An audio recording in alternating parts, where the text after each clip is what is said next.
الرحيم. السلام عليكم ورحمة الله وبركاته. أبنائي بناتي طلبة وطالبات الشهادة الإعدادية، Mr. Ramadan greets you and presents today's story, which is called Black Beauty.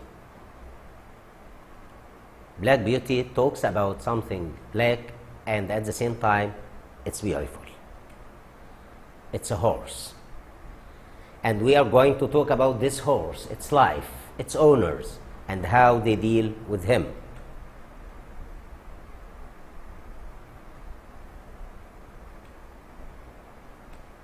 Okay, this is my name, and it's me. I'm saying hello to all of you.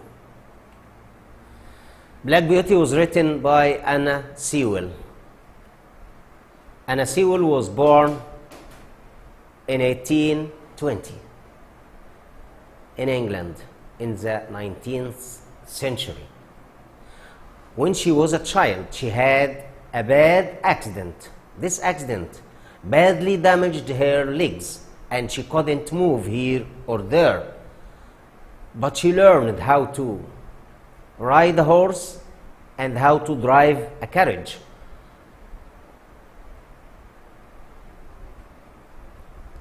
This horse helped her to move here and there.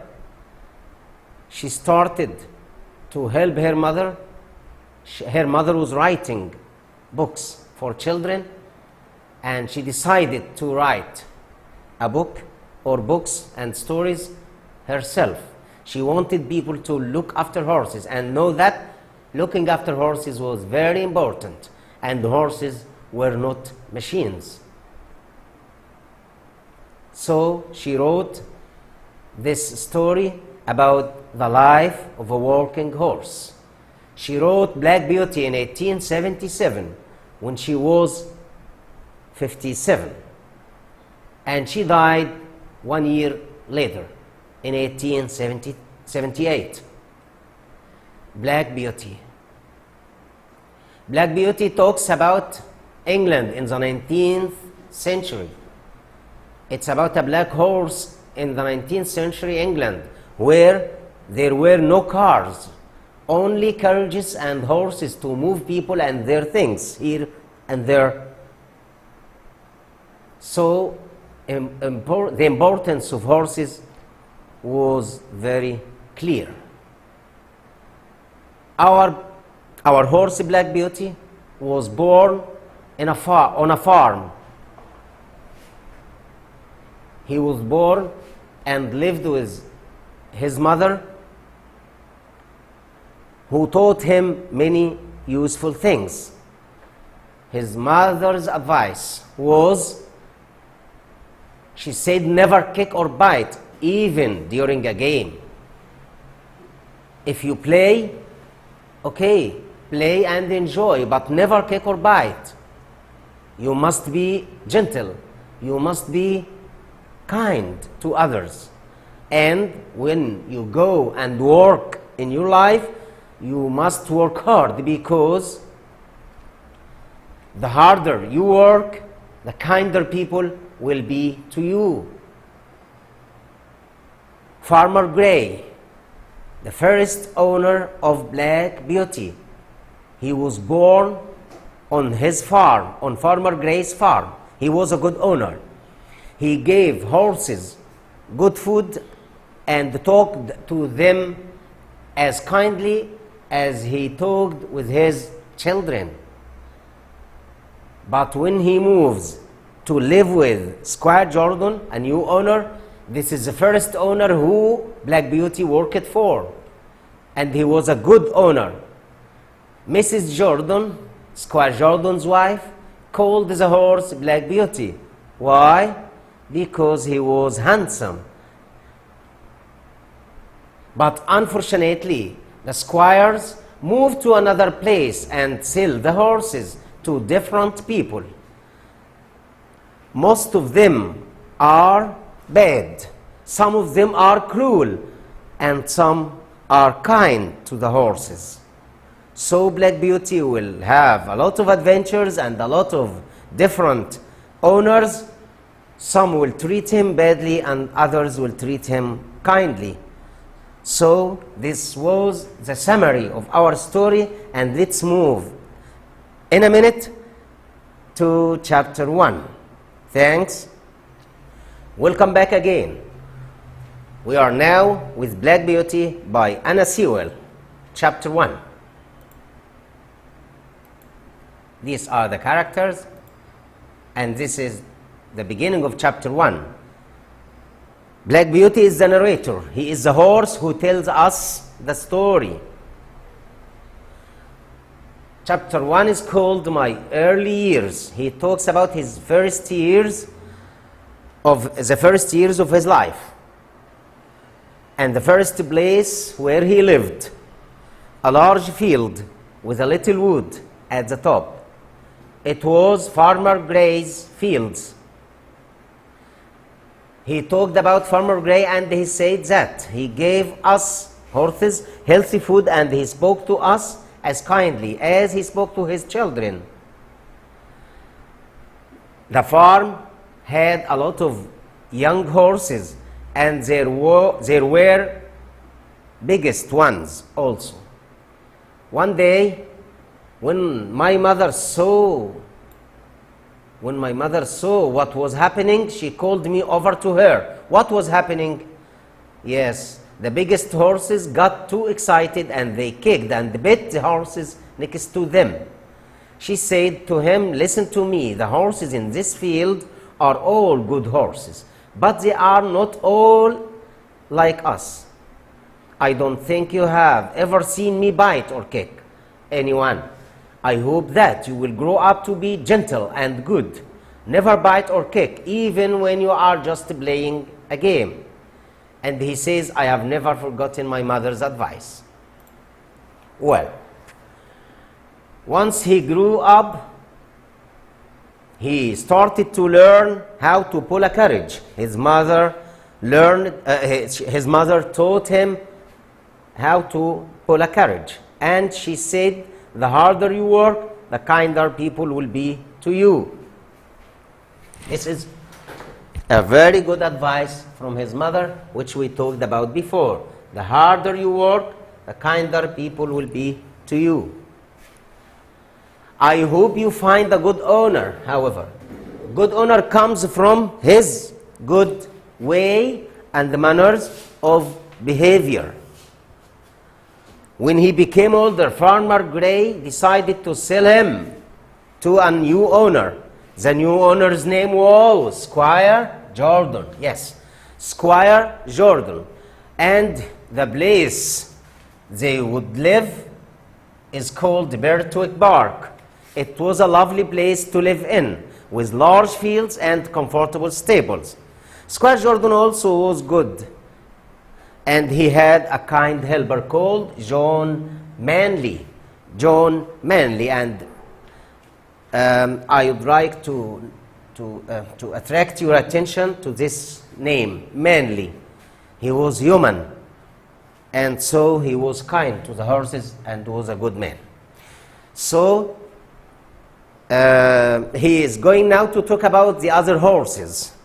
One of them was called Merrylegs, and the other was called Ginger. The male horse was Merrylegs, jolly, gentle horse, fat and small.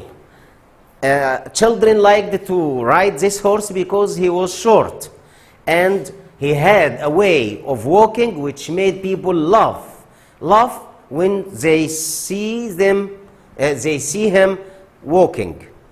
Merrylegs told Black Beauty about Ginger. She was tall with a sad face. She was a tall horse with a sad face. Yes, because she was a female horse. She bit and kicked people who were not nice to her in the past. Squire Jordan's children used to bring me apples and nice things to eat. Merrylegs speaks about Squire Jordan's children and how they liked to ride him, not only ride, but they give him nice things to eat. But when they heard that Ginger kicked people, they stopped visiting him. Squire Jordan took Black Beauty in a tour around Birtwick Park. And his wife asked him about the horse. He said, he is a perfect horse. What shall we call him? He is asking his wife. She said, he is very handsome. His wife said, why don't we call him Black Beauty? And here he got his name. On some days, I worked with Ginger, pulling carriages. Now he knew that Ginger, although she was sometimes bad-tempered, but she was thoughtful about others. Yes, he said that he felt as if he wasn't pulling the carriage. Black Beauty is talking more and more about Ginger and says, one day when I was working with Ginger, she told me about the people who she worked for in the past. None of them was kind, and some of them were often cruel. She decided that she didn't like people, and she didn't do what they asked her to. The problem was that people started to hit her hard to do what they asked, until she arrived or reached Birtwick Park at Squire Jordan's. Now Ginger understood or started to understand people, started to understand that some people are good. John and the Squire were different from the others. Then one day she saw something that showed her that people may be good. Squire Jordan saw one of the men who works for him riding his horse and hitting it hard. He cried at him, saying, I have never seen a man who was so unkind to a horse. No horse will do what you want by hurting it. The people who work for me must understand that a horse is not a machine. This is the moral. A horse is not a machine. Ginger now began to respect Squire Jordan. After this, she decided she wouldn't bite or kick people anymore. Good. She will be as good as Black Beauty soon, said John Manley. John Manley noticed that she started to change her mood.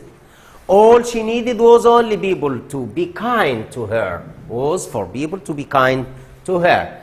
And they are kind to her now, so she will change. Let's move to Mary Legs. In this picture, we can see Mary Legs pulled by John Manley. He is taking it to the stable. But he was angry with him. He was saying to him, don't do that again, Mary Legs, or you will be in trouble. Oh, what did you do? I asked. I was surprised. Mary Legs never behaved badly. He always behaved so well. Oh, I didn't do much. I wanted to give the boys a lesson. So I threw them on the ground. Threw them? What? But you are always so careful with the children. He said, of course I am. I would never hurt the girls or the little children. But the older boys need a lesson sometimes. He continued and said, they think that a horse is like a machine which can continue for hours without a rest. They never think that I can feel tired. So I stopped. When I didn't continue, they hit me with a stick. Then I threw them off. They need to learn how a horse feels. Ginger interfered and said, asking, why didn't you kick them? Oh, you are cruel. Still you are cruel, Ginger? Okay, he said, no, I would never do that. I threw them off because I knew it wouldn't hurt them. If I kicked the boys, what will happen? If I kicked the boys, I would be sold to some unkind person who would hit me all the time. We must always remember what a good place we live in It's a very good moral from this lesson and from this situation. We must always remember what a good place we live in. And my dear children, we live in a good place. So thank you very much. Until we meet again, goodbye.